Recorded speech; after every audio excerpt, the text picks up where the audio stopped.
भगवतो अरहतो सम्मा संबुद्धस्य नमो तस्य भगवतो अरहतो सम्मा संबुद्धस्य नमो तस्य भगवतो अरहतो सम्मा संबुद्धस्य. So good day everyone. Like I said, we'll start with a small reflection exercise, and after that we will go through the Madhupindika Sutta, which is the Honeyball Sutta. This is the 18th sutra in the Majjhima Nikaya, or the middle length discourses of the Buddha. And then we'll do another exercise. Okay. So I hope we all have something interesting to learn. I'll also request some of you to share what happens, what you discovered when you did this reflection exercise. Okay.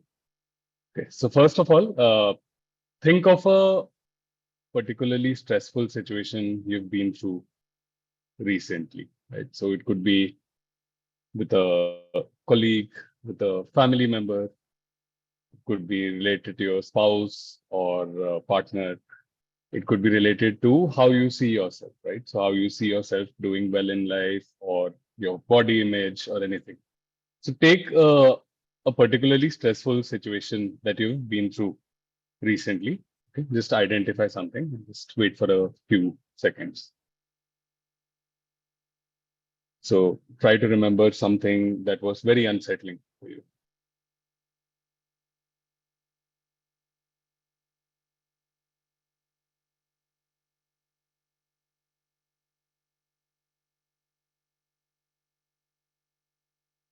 Okay, just make a note of the situation.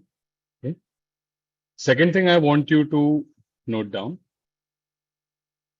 is how you felt at that time. What are the emotions you identified with? So it's possible you could have felt aggrieved, disrespected, demotivated, injured. You could have felt annoyed. Just think of what are the different emotions that you identified with. You could be disappointed. You could be caught up in self-blame, self-pity. You could be feeling jealousy. Not great things to think about, but just try to identify the emotions that you felt, that you identified with at that time. Just make a note of that. I also want you to note one more thing down. What you did right after that, right during that situation, what action did you take? Or right after that unsettling situation, what was the action you took? How you acted? Did you say something? Did you think something? Did you do something? Okay, so I'll just repeat. Think of a stressful situation you've been in recently. Think of how you felt, what emotions you identified with. Think of what you did next. Okay? And the final thing I want you to notice,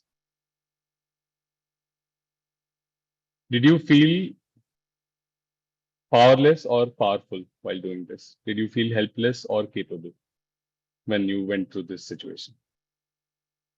That is the last thing I want you to note. 4 things: the situation, the emotions you identified with, the action you took, and whether you felt powerless or helpless, or you felt powerful or capable.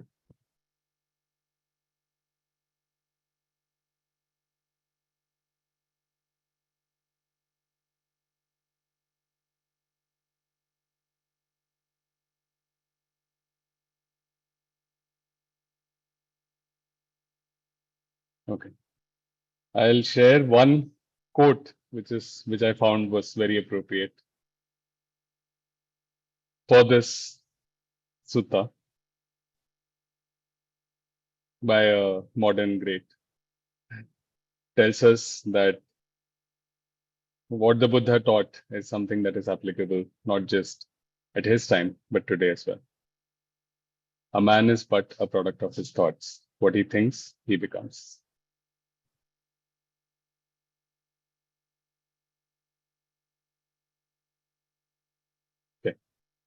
Now I will start the sutta. Madhupindika Sutta. Today I'll be using Bhikkhu Sujato's version. Parts of the translation I thought were a little better today in this. Normally, Bhikkhu Bodhi is the translator of choice. Madhupindika Sutta, the honey cake sutta. Thus have I heard. At one time, the Buddha was staying in the land of the Sakyans, near Kapilavastu in the banyan tree monastery.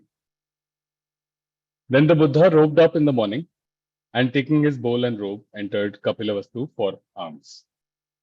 He wandered for alms. After the meal, on his return from alms round, he went to the great wood, plunged deep into it, and sat at the root of a young wood apple tree for the day's meditation. Dandapani the Sakyan, while going for a walk, plunged deep into the great wood. He approached the Buddha and exchanged greetings with him. When the greetings and polite conversation were over, he stood to one side, leaning on his staff, and said to the Buddha, "What does the ascetic teach? What does he explain?" "Sir, my teaching is such that one does not conflict with anyone in this world, with its gods, Maras, and Brahmas, this population with its ascetics and Brahmins, its gods and humans. And it is such, the teaching is such, that perceptions do not underlie the person who lives detached from sensual pleasures without doubting, stripped of worry, and rid of craving for being in this or that state. That's what I teach, and that's what I explain."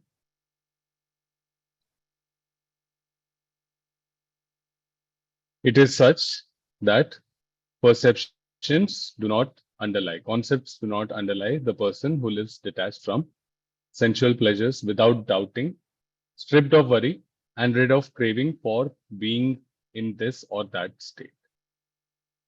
It's talking about identity. That's what I teach, and that's what I explain. When he had spoken, Dandapani shook his head, waggled his tongue, raised his eyebrows until his brow puckered in three furrows, and he departed, leaning on his staff. So Dandapani was a skeptic, and he behaved true to form. Then in the late afternoon, the Buddha came out of retreat and went to the banyan tree monastery, sat down on the seat spread out, and told the students what had happened. When he had spoken, one of the mendicants said to him, "But sir, what is this teaching, such that the Buddha does not conflict with anyone in this world? And how is it that perceptions do not underlie the Buddha? Concepts do not underlie the Buddha. The person who lives detached from sensual pleasures, without indecision, stripped of worry, and rid of craving for being in this state or that state." Student, a person is beset by concepts of identity that emerge from the proliferation of perceptions. If they don't find anything worth approving, welcoming, or getting attached to in the source from which they arise, just this is the end of the underlying tendencies to desire, repulsion, views, doubt, conceit, the desire to be in a certain state, and ignorance. This is the end of taking up the rod and the sword, the end of quarrels, arguments, and disputes, of accusations, divisive speech, and lies. I'll repeat this part. Student, a person is beset by concepts of identity that emerge from the proliferation of perceptions. We'll find further in the sutta that this is unpacked more. If they don't find anything worth approving, welcoming, or getting attached to in the source from which these arise, which these proliferations arise, just this is the underlying tendency, is the end of the underlying tendency to desire, repulsion, views, doubt, conceit, desire to be this way or that, and ignorance. This is the end of taking up the rod and the sword, end of quarrels, arguments, disputes, accusations, divisive speech, and lies. This is where these bad, unskillful qualities cease without anything left over. This is what the Buddha said. When he had spoken, the Holy One got up from his seat and entered his dwelling. So the Buddha gave a very, very compressed but very loaded message to the students. And they did not bother to ask him for an elaboration. The Buddha gave this brief passage for recitation, then entered his dwelling without explaining the meaning in detail. Who can explain in detail the meaning of this brief passage for recitation given by the Buddha? Then those students thought, the Venerable Mahakatyayan is praised by the Buddha and esteemed by his sensible companions. He is capable of explaining in detail the meaning of this brief passage. Let's go to him and ask him about this matter. Those students went to Mahakatyayan and exchanged greetings with him. They told him what happened. Mahakatyayan first admonishes them. Suppose there was a person in need of hardwood, and while wandering in search of hardwood, he come across a large tree standing with hardwood. But he'd pass over the roots and trunks, imagining that hardwood should be sought in the branches and leaves. So he's rebuking them, saying that when you were face to face with the Buddha, you overlooked him, and now you're coming to me to ask about this. For he is the Buddha who knows and sees. He is vision, he is knowledge, he is the truth. He is the teacher, the proclaimer, the elucidator of meaning. That was the time to approach the Buddha and ask about this matter. After rebuking him, the students continue to request Mahakatyayan. And Mahakatyayan finally agrees to explain what was said. Reverence. The Buddha gave this brief passage for recitation, then entered his dwelling without explaining the meaning in detail. A person is beset by concepts of identity that emerge from the proliferation of perceptions. If they don't find anything worth approving, welcoming, or getting attached to in the source of these proliferations, this is where these bad, unskillful qualities cease without anything left over. This is how I understand the detailed meaning of this passage. So Mahakatyayan was especially known for understanding dependent origination. What is dependent origination? Every moment we are receiving a lot of information, visual information, auditory information, thoughts that are coming up in our mind, all the sense spaces, your flavor, your tongue, your nose, your body. It's all receiving signals, information.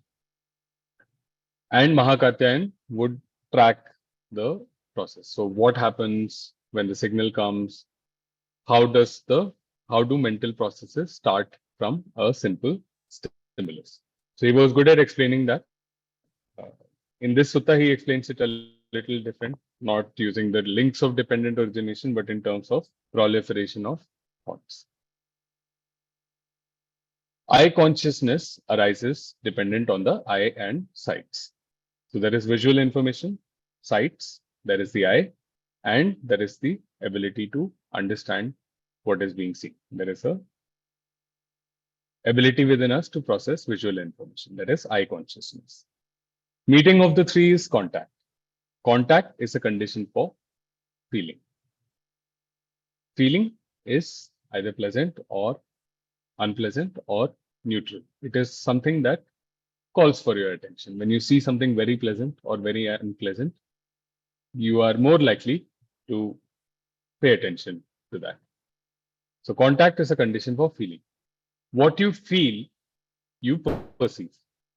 What is perceive or perception? Perception is giving a name to that, giving a label. This is your concepts. So you see something, you have, there is a bottle in front of me. There is a meeting of the light reflected from the bottle, my eye, and my visual information processing ability. With the bottle, I don't have a very strong feeling, but because I'm talking about it now, it is important to me. I'm paying attention to it. What you feel, you perceive. So my mind labels that this is a bottle. On another day, I could be using it as a paperweight. I could be using it as a support for my mobile phone. So Right now, I see it as a water bottle, especially because I'm a bit thirsty. What you perceive, you think about. So there is a event of contact. You feel something. You start giving it a name. And once you've started giving it a name, you start thinking about it. What do you think about? You think about your relation with that object. You think about your preference for it. You think about the reasons why it is there. You think about what you may want to do with relation to that. What you think about, you proliferate. What you proliferate about is the source from which a person is beset by concepts of identity that emerge from the proliferation of perception. This occurs with respect to sites known by the eye in the past, future, and present. Mahakatyan talks about all the sense bases. I will repeat for the mind. He talks about the ear, he talks about the nose, he talks about the tongue, he talks about the body. He traces this process for each of them. I will now talk about the mind and also talk about a few more examples that will help us understand proliferation in the mind. Mind consciousness arises dependent on the mind and thoughts. So we might be doing something and suddenly a thought crops up. The thought connects with the mind, which is the sense base, and the ability to process mental information, which is mind consciousness. So a thought comes up, there is an ability to process it, and there is a sense base, which is receiving that thought. Meeting of the three is contact. Contact is a condition for feeling. You have a thought, what you feel, it may have a pleasant feeling for you, may have an unpleasant feeling for you. What you feel, you perceive. What you perceive, you think about. What you think about, you proliferate. What you proliferate about is the source from which a person is beset by concepts of identity that emerge from the proliferation of perception. This occurs with respect to thoughts known by the mind in the past, future, and present. So let's unpack this a little bit. Let's take an example. Okay? Let's assume at work somebody said something disrespectful to you or undermining your work. Okay, and let's take an example of somebody maybe who has a habit of making such statements. Okay? Let's trace what's happening over here and try to think of similar situations or use this understanding for the example that you used in the exercise. So a thought came up. For some reason, I was reminded of that person or what they said. Mind consciousness arises depending on the mind and thoughts. The meeting of the three is contact. So contact happened. I remembered what that person said. It may have come up totally on its own. It may have come up related to something else that was happening. Maybe there was talk about a performance review, and I remembered, okay, this person made a comment on my performance in front of everybody, for instance. Meeting of the three is contact. Contact is a condition for feeling. So as soon as that thought came up, you will have a feeling associated with it. And that, in this case, in this example, it would be a negative feeling. It would be an unpleasant feeling. Because there was an unpleasant feeling, your attention stays with that. Your attention gives a lot of importance to things that give a negative feeling because those are the things that could endanger you. So if you touch something that is extremely hot, you could get burnt. If you step on something and you feel that it is about to fall apart and you will have a fall, then you get a negative feeling. If you eat something and it is strangely, unnaturally bitter, it's possibly gone bad, you immediately get a negative feeling because your mind wants you to take care of that immediately. What you feel, you perceive. Now you've started thinking about it. Now, this is the very beginning where you label it, where you say, okay, that person said this thing that was derogatory to me. What you perceive, you think about. Now your mind starts buzzing. As soon as you think about that person, you have a certain opinion of that person, what they have done in the past, what they've done doing now, what they might do in the future. You have the same thing happens with the thing that was said, what it means about what you have done, what it means for you right now, how it might affect you in the future. You start to think about yourself. Why is it that somebody would say something like that? Why is it that you accepted that or you allowed that person to say it? And what you would do in the future? Would you go back? Would you make sure you take revenge on that person, or would you continue to be frustrated about that person? Would you wish them ill? What you think about, you proliferate. What you proliferate about is the source from which a person is beset by concepts of identity. So when we start thinking, when we start proliferating, you go in that cycle. And this happens many times. You're driving a vehicle, somebody cuts you off, you think about what you want to do to them, what you want to do to the rest of the people on the road, how you want to take revenge, how it has spoiled your entire mood for the day, why this happens, what kind of city you live in that people drive in this way, whether you should get a bigger car so you can dominate the road better. You start thinking about this. What you proliferate about is the source from which a person is beset by concepts of identity. So your identity in that moment, who you are, what you want, how you're feeling, is coming from that proliferation, the way you're thinking. In another situation, you maybe have a completely different concept of identity. Even if you take the example of this driving on the road and getting cut off by someone, if you take the example of somebody at work, if you take the example of you do something nice for someone and they thank you, and you might start thinking about, okay, maybe this is the beginning of a great friendship. So what you proliferate about is the source from which a person is beset by concepts of identity. So whatever is happening in that situation, whatever thoughts are going on in your mind, your identity becomes restricted to that circumstance, that situation, that context. And this occurs with respect to thoughts known by the mind in the past, the future, and the present. So we don't stick to the present, we connect it with what's happened in the past, we connect it with what may happen in the future. So we create this time encompassing identity. But that identity is just arising from that particular situation.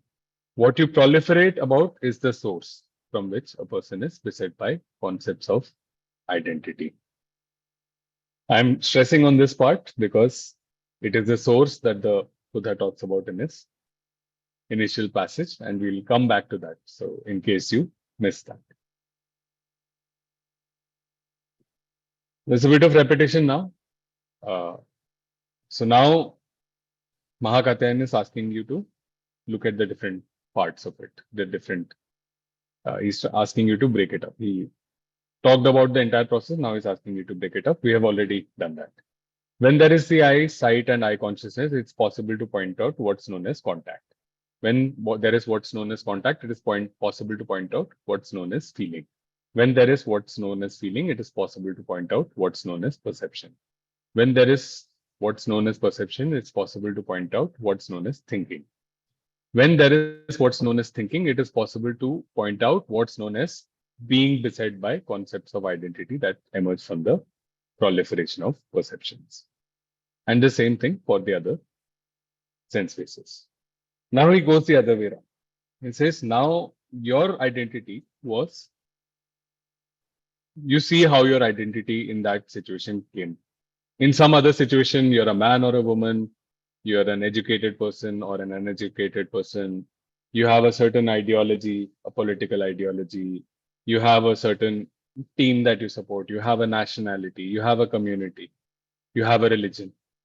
There are multiple identities that we have, but in that moment, your identity became restricted by the situation. So now Mahakatyan flips it around. Says, when there is no I And let me go straight to the mind, because mind is where most of the action happen. When there isn't what is known as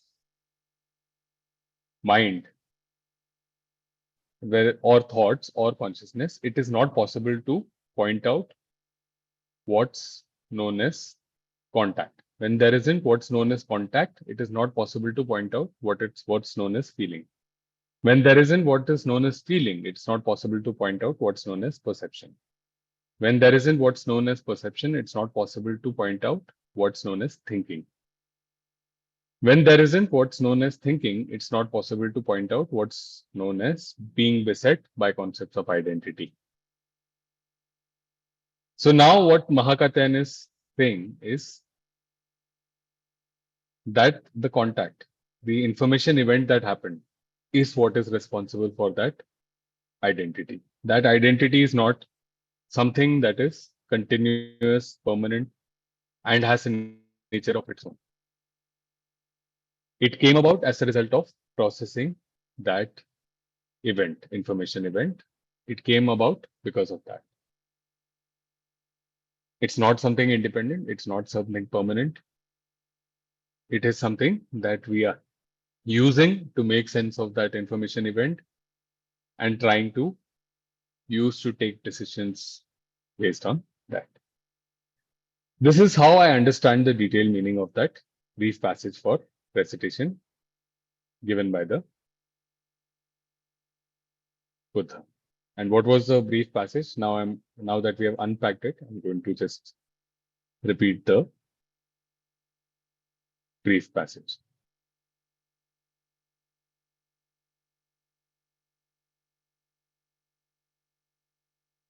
Students, a person is beset by concepts of identity that emerge from the proliferation of perceptions.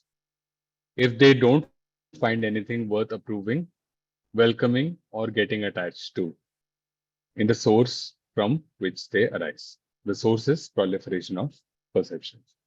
Just this is the end of the underlying tendencies to desire, repulsion, views, doubt, conceit, the desire to be reborn, and ignorance. This is the end of taking up the rod and the sword, the end of quarrels, the end of arguments and disputes, of accusations, divisive speech, and lies. This is where these bad, unskillful qualities cease without anything left over. So if we do not find anything worth approving, welcoming, or getting attached to in the proliferation of perceptions, if we simply understand this proliferation of perceptions was our attempt to make sense of the information that came about. And always the proliferation of perceptions has craving underlying it. So once we see that this is something that has come about by craving, this is the proliferation of perceptions. It is just that. It is a product of thinking. If you go back to the quote that I shared from the Mahatma, said, a man is but a product of his thoughts. What he thinks, he becomes. And this is something that the Buddha is talking about as a source of power. If you understand that the identity you have come up over there is just a product of the thinking, then you don't need to be dictated by that. You don't need to be imprisoned by that. You don't need to be made powerless by that. So after talking to Mahakatyan, the students go to the Buddha. So this is typically what happens. This is a way of having consistency in the teaching. Whenever there is a teaching given by somebody else, the students will always go and confirm this with the Buddha.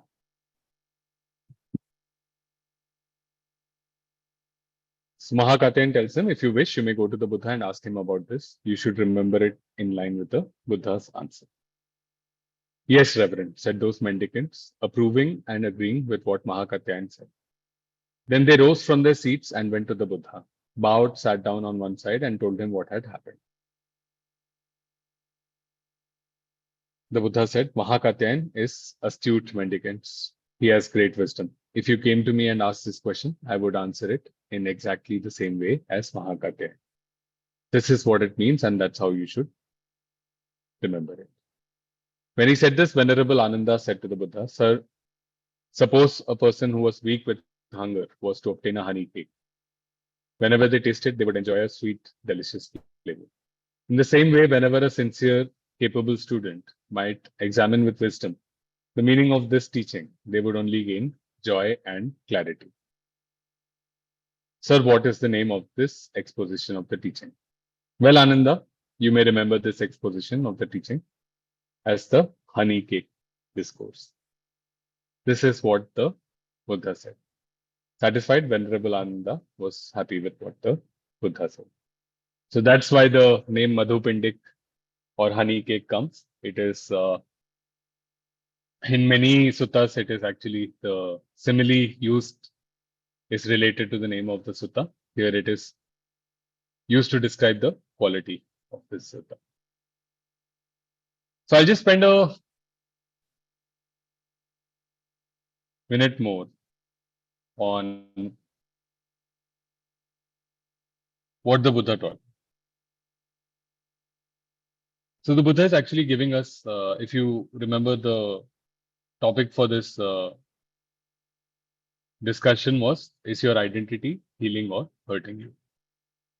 So what happens is, without realizing it, in every situation, we keep creating identities. We don't even realize that this is situation dependent. We always think of it as the I from yesterday, the I from many years back, the I right now, and the I that is going to be. And we always feel desperate in any situation to change the world in a way that we want to. And the Buddha is saying, if through your practice, so here it's been explained intellectually, but as we practice, as we go deeper in meditation, we start seeing initially when our mind goes to a thought, we are bang in the middle of a story. We are thinking about what we are going to do next, what happened, what it means to us. And then we suddenly realize that my attention has wandered off. We use the 6 hours, we recognize that the attention has wandered off. We release that thought, we don't feed it further with our attention. We relax the tension and tightness in our mind, which is the symptom of craving. The thing that personalizes you with this thought, the thing that keeps your attention stuck to this thought. After relaxing, you smile, you start bringing your mind to an uplifted state, and you return to your object of meditation. As you keep doing this, your mind starts to learn that it doesn't need to chase after every thought or get involved in that thought. Over time, it starts to settle and you start to experience the dhyanas or the collected states of mind. And what happens is you now start seeing the process in more and more detail. As you go through the deeper jhanas, you start seeing contact, you start seeing feeling, start seeing perception, and you see how something that came up that you did not ask to come up, something that came up in your mind, a thought came up in your mind. You didn't decide that for the next 5 minutes, I'm going to be distracted with this thought, totally engaged in this story, although I decided to meditate. But that thought came up. And through contact, feeling, perception, through mental proliferation, you got engaged in that, you got imprisoned in that identity over there. You start seeing this process for yourself. So intellectual understanding apart, you start experiencing this for yourself. And this gives you a power to not be imprisoned by that identity that is irritated, frustrated, or unhappy with how things are. I want you to try to relate this understanding to the exercise that we did in the beginning. Think about how that identity came as a result of that contact, the perceptions, the proliferation of thinking. And also think about whether it was limiting or empowering, whether you felt powerless or powerful as a result of that.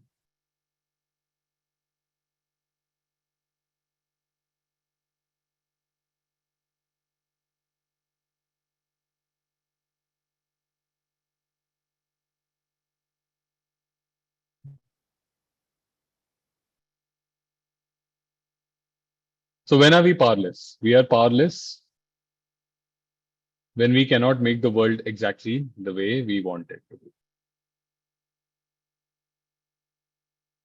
Powerless when that identity comes because of mental proliferation.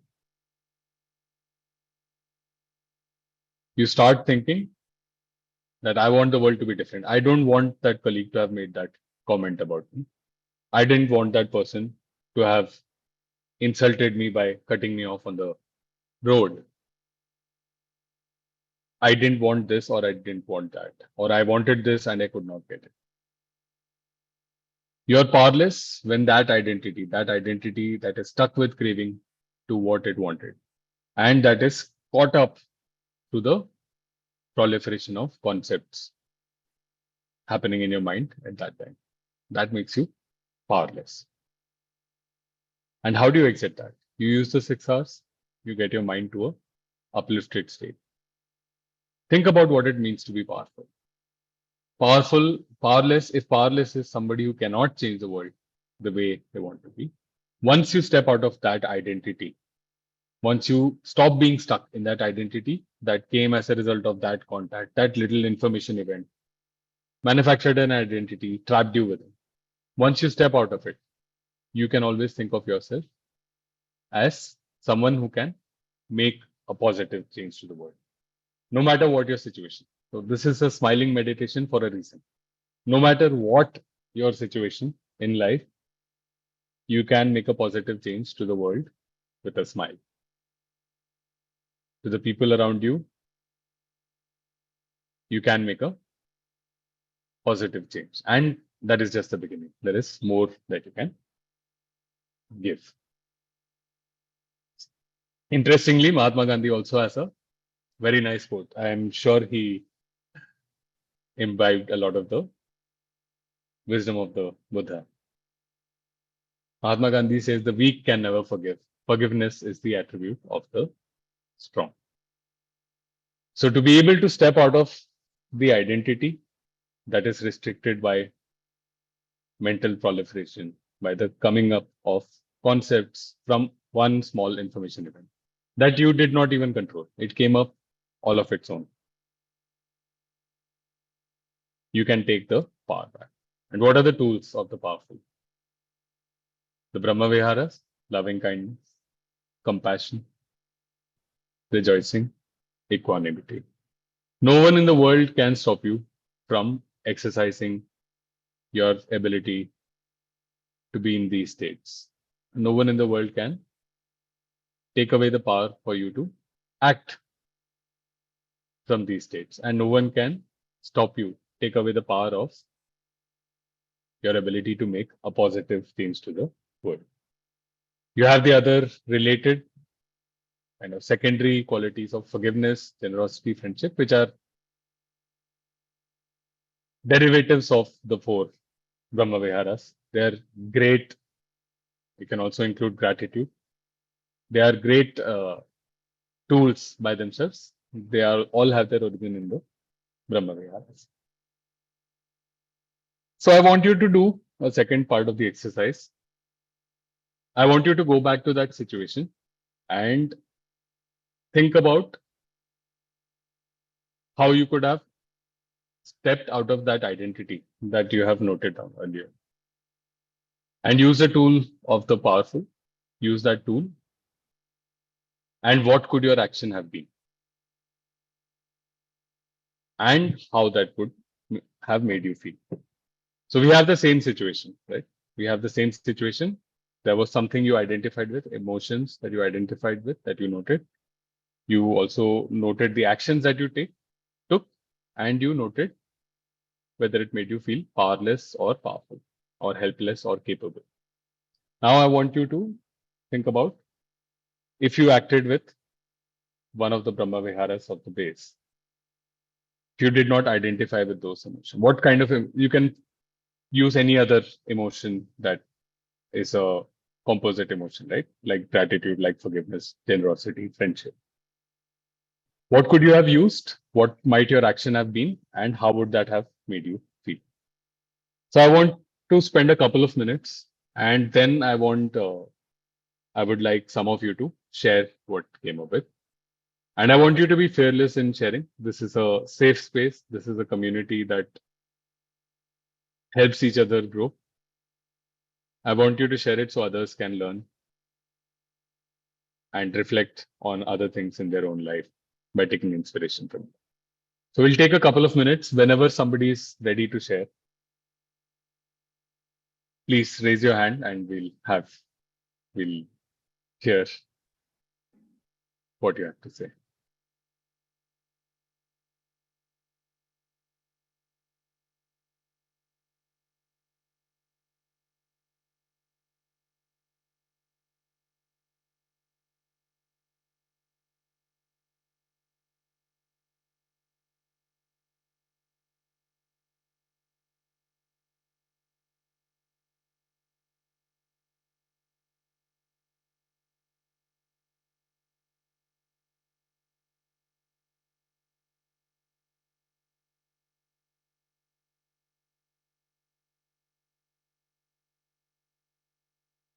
May I speak to you?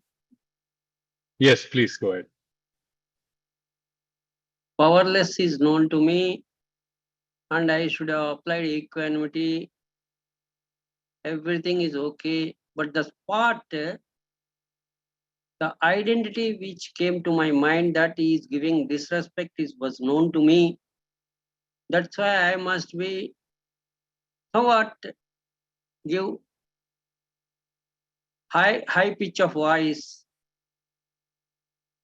If that high pitch of voice is not given, he goes on speaking about bad about me. Everything is known to me. But after he's leaving, asking him to get out, after he's leaving from the room, I sat in loving kindness. That is okay. It's only to repair my own mind. But they won't change. I am powerless. So But how can you be powerful in that situation? how can I be powerful? Equanimity I should have applied, but I didn't apply. I used high pitch of voice to get out from the room. Yes. Only disrespect it is. Yeah. I It's a great identified. reflection. Reflection is okay, but applying at that instance is not happening with me. That is what I am slipping and coming back, knowing all this. It's so maybe earlier before you started walking the path of the Dhamma, you may not even realize it. Yes. Maybe now you realize it. Maybe after that you started realizing a few days later. Now you're realizing it as soon as the person has gone Left. out of the room. Gone out of the room. So that is the progress, right? That we want to make. But how to prevent that in the beginning itself? But memory is not changing, is there. Despite speaking to them, that is the memory. Memory is there. That is causing me to use high pitch of voice. Yes. So your the memory is exactly what is mentioned here as being beset with concepts with respect to the past, the present, and the future. That is a drawback. It's just a path that you need to continue walking. Right now, I think it is already a big step that you identify what is the situation and what are the tools that you can use. But he's not changing, and he's increasing his animosity with me. That is not in your control, right? That is not in my control. Exactly what it means speaking. to feel, what it means to feel powerless is because you can't change the world the way you want it to be. Yes, right? I'm not having that power. Yes, and it is perfectly fine to step away from unhelpful situations, right? But So you not can speaking to step him away from it. now. Not speaking to him for days together is happening. After some time, we'll forget this, and then only we'll speak to them. This is a drawback with me. Despite knowing and repairing ourselves from the scene, but why I am not able to apply in the beginning? That time is disrespect. Is giving disrespect was my earlier instances. I am recollecting and shouting at him. You have to just one thing I would suggest is specifically everybody has a few strong attachments to something or the other, right? So things you have some painful feelings, very painful feeling associated with that.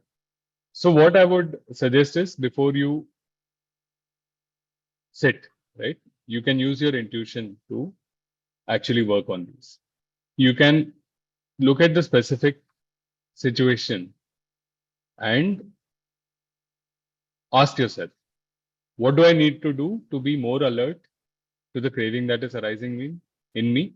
Or you can ask yourself, how can I identify less with this? How can I not get stuck in the identification? So when you sit, you will start seeing it for yourself. It's possible you may find that you are having a laugh at yourself for having taken things personally for so long. The other thing that you can do is that is very useful with this, especially with traumatic or painful memories, is the forgiveness practice. So I don't know if you have done the forgiveness practice, but the forgiveness practice helps to reduce the power that these memories have over us, reduce the kind of painful feeling. So it's only when the feeling is very painful that comes up that your attention will come and get stuck with it. Over time, as you take the pain out of that feeling, out of that, you make it from, as you change your relation with that incident, with that person, with their history, it starts becoming more and more of a neutral sensation. And then your attention does not feel compelled to be attached to that. So I would suggest you should try forgiveness meditation for this. When attachment is more, immediate sensing is he is not changing. He is anger to me. That supremacy is coming and shouting at him, and he will not listen. And finally, I myself making a repair with loving kindness. This is what repeatedly happening. Even Bande Vimalaramsi also says, don't just like that potato. Something he said, like vegetables, you should not be, and you should be sometimes coerced, harsh also. That I am using, I am failing, and I am powerless. I know very well. You have made that an excuse. Huh? And not excuse. More attachment, I am saying. Yeah. It is not an excuse. More attachment towards him. I want to change him is my attachment. But I am failing. I am telling you the fact. No, absolutely. Not It does excuse. happen. I am failing. I am telling you. Yes, it does happen. And you should, before you sit, to take your strongest attachment and ask yourself, how can I reduce this attachment? So that is one way. And when there is a feeling of unpleasantness or trauma, then you can spend more time with the forgiveness meditation. These are the two things. So your intuition itself might tell you to forgive. Otherwise, you can just start with the forgiveness practice. I would strongly recommend that. Does anyone else want to share what they found in this exercise? Yes, Mridul, go for it. Hello, Rajiv. Thanks very much. Okay. Apologies for our Hi. appearance. We're actually sitting on a cliff top at the moment outside. So if there's a lot of noise on the microphone, it's because of the wind. Thank you very much for the talk. I thought this was excellent. And I particularly like your link of powerlessness with identity. This, I think, is very, very helpful. I could really identify with that. For a particular example for myself, what I found was I went into a situation with an assumption. And I wasn't clear in my mind that that assumption was based on my values and not necessarily somebody else's. And then when the situation cut across all of those values, then I became very confused. And I was confused because I didn't realize that the starting assumption was wrong. If I hadn't held on to the starting assumption, then it would have made a lot more sense. But I went into that situation with basically, surely this situation would be, this would apply. And I was utterly wrong. There was a completely different agenda going on. And so just confusion. And when I started to reveal this mismatch, then there was a lot of anger coming towards me, and it was the confusion lasted in me until I recognized that the assumption was wrong. It's like it's like an equation which doesn't balance. You're trying to make the equation balance. You think there's a factor you don't quite understand, whereas actually it was a completely different equation. So what would you say, what could you have used to make yourself feel more powerful and, act in that situation and lead to a better outcome? The outcome is really tricky in that situation to know what would be better, but what would have been better for me it would have been to listen to the confusion in me and then work with, first of all, with loving kindness towards myself, because of the feelings were within me,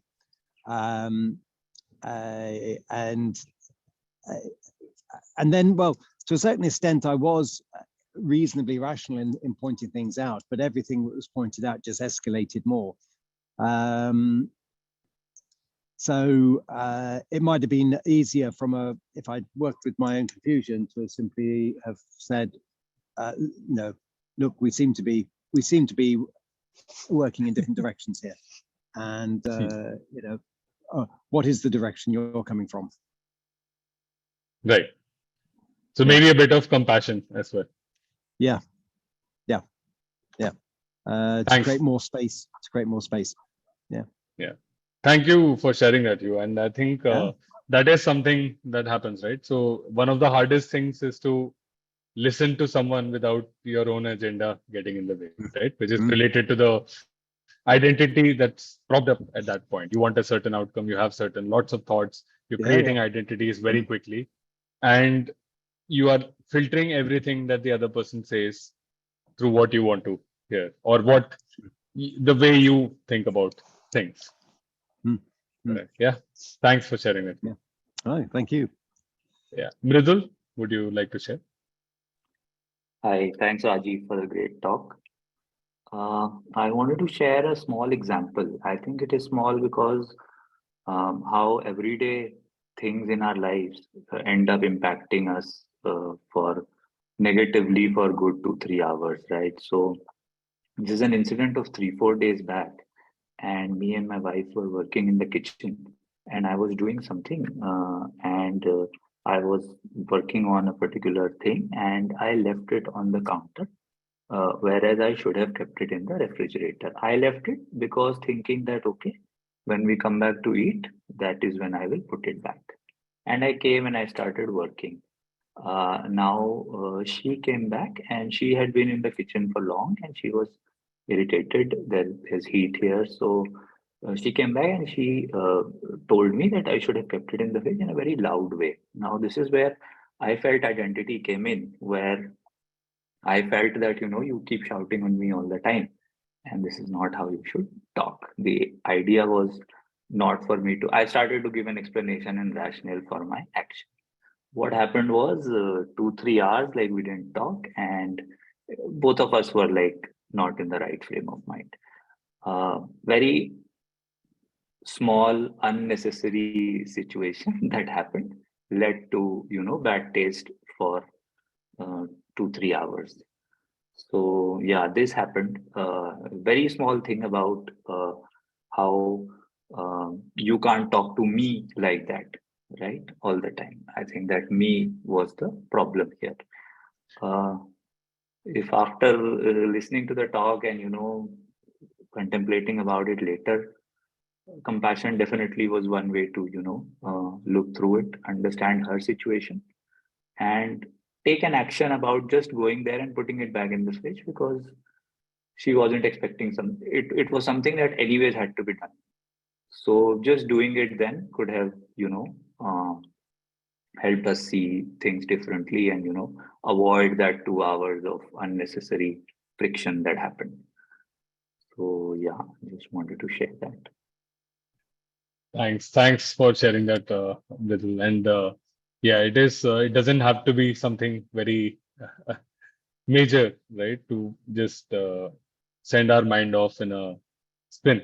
So one of the things you mentioned, Vidal, was very interesting, which is always speak to me like this, or you speak to me like this all the time, and that relates to the sutta where once there is proliferation of concepts, where we get beset by those, then there are thoughts of past, present, and future. So it just doesn't stop at that situation. It starts relating with specific things that happen in the past, and how that might affect with the future. And just like we do with our identity, right? We think that this is a constant identity. We also apply that to others, right? We say you always do this, or you never do this, right? So I think that is the other thing interesting that I found over there, and it always Very makes us true. feel powerless, right? So the fact that I can't, I have to listen to this all the time, or I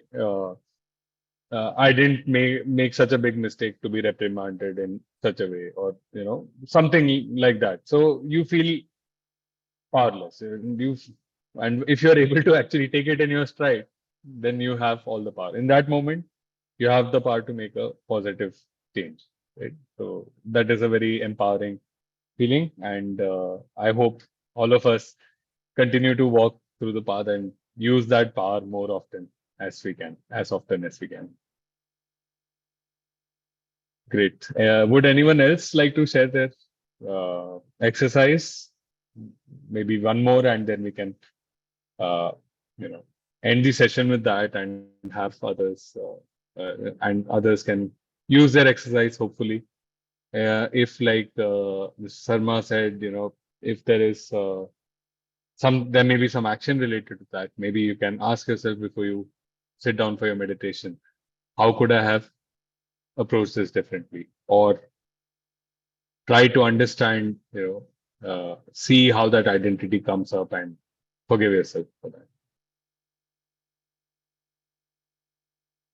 So would anyone else like to share their exercise?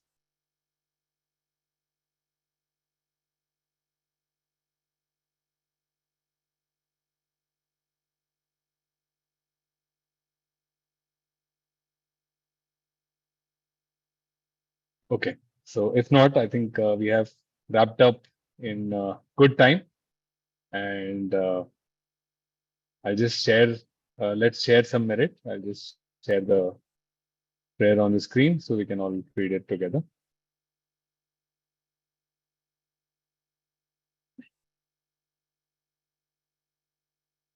May suffering once be suffering free, and the fear struck fearless be.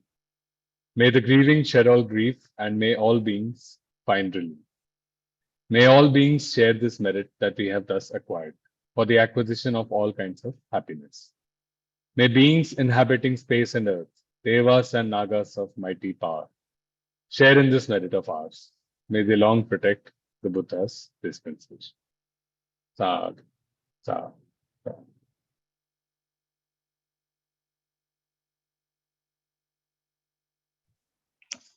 Thank you, Rajiv.